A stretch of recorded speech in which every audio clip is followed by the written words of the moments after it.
L'histoire, c'est l'histoire d'un petit gamin qui avait son rêve de gosse à l'âge de 4 ans, qui était d'être pilote de chasse. Et puis malheureusement, ce rêve s'est transformé en cauchemar, parce qu'après à peu près 3 ans et demi, 4 ans de travail acharné, je me suis fait raser du personnel navigant. Et donc à l'issue, moi j'ai démissionné de l'armée de l'air. Et c'est comme ça que je me suis retrouvé dans l'enfer du chômage, en situation de crise. Et puis vu que c'était mon premier métier, donc j'avais pas d'expérience en tant qu'ingénieur, et c'est pour ça que j'ai eu beaucoup de difficultés vraiment à arriver à m'imposer sur le marché du travail, parce qu'à chaque fois on me disait Monsieur Menet, c'est bien parce que vous avez un profil qui est assez atypique, c'est intéressant, mais malheureusement on a préféré prendre quelqu'un qui avait plus d'expérience. Et ça, c'est vraiment quelque chose que j'entendais très souvent. C'est vrai qu'avec cette situation de crise, on fait face à des personnes qui ont 35 ans et qui ont par exemple 10 ans d'expérience dans l'industrie, et c'est vrai que c'est pas avec ça qu'on peut vraiment comment dire, rivaliser. Psychologiquement, j'ai bien mis 1 an à vraiment tourner la page. C'était vraiment un gros travail sur moi-même pour vraiment repartir. Et donc d'un côté, il y avait cette partie remise en question, et puis aussi c'était une nouvelle page de ma vie qui était vierge et que je pouvais écrire. Donc c'était quelque chose qui était vraiment très intéressant, et puis j'ai pu m'ouvrir à beaucoup de choses sur lesquelles j'avais pas le temps avant. Et c'est comme ça que je suis tombé dans l'innovation. Puis c'est quelque chose que j'ai trouvé qui me plaît autant, parce que je me suis découvert un côté curieux, un côté entrepreneur, et c'est des choses que je connaissais pas de mon caractère avant. Puis si j'étais pas passé par la case chômage, je n'aurais pas découvert ça.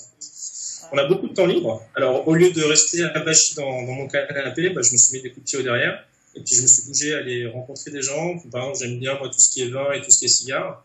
Et puis, quand j'étais en Suisse et que j'avais plus rien à faire et que j'avais épluché toutes les annonces sur Internet, en fait, j'allais dans des caves à cigares, j'allais dans des caves à vin, je discutais avec les gens. Et puis, gratuitement, parce que ça ne me coûtait pas d'argent d'aller discuter avec les personnes. Ça me permet d'un côté de m'échapper un peu cette morose du chômage, et puis d'une autre part, rencontrer d'autres gens qui me permettaient par leur relation, de m'aider à retrouver du travail. Alors, ça, c'est une petite anecdote qui est sympa, parce que c'était avec un oenologue qui s'appelait Sébastien, et en fait, je discutais avec lui, et puis à force de discuter de vin, après on a discuté un peu de chacun de sa vie. Et c'est comme ça qu'on a découvert qu'en Suisse, on était tous les deux français, on venait de Tours aussi, et puis de fil en aiguille, il m'a commencé à me parler de sa femme en me disant ma femme elle cherche actuellement des ingénieurs dans son entreprise, et c'est comme ça qu'en fait j'ai décroché un entretien sans rien avoir demandé, quoi.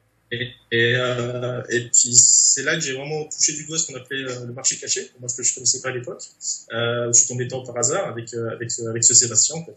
Et c'est là que je me suis rendu compte le pouvoir qu'on avait en pouvant aller discuter les gens, en rencontrant d'autres personnes, et de fil en aiguille, c'est comme ça qu'on a beaucoup plus de chances de retrouver du travail que de rester chez soi et puis passer son temps sur Internet à chercher des gens. On est habitué à se remettre en question pour pouvoir avancer et vraiment évoluer en termes de connaissances ou en termes d'expérience. C'est-à-dire de ne pas rester sur ses acquis, c'était toujours se mettre en question puis jouer de cette façon-là.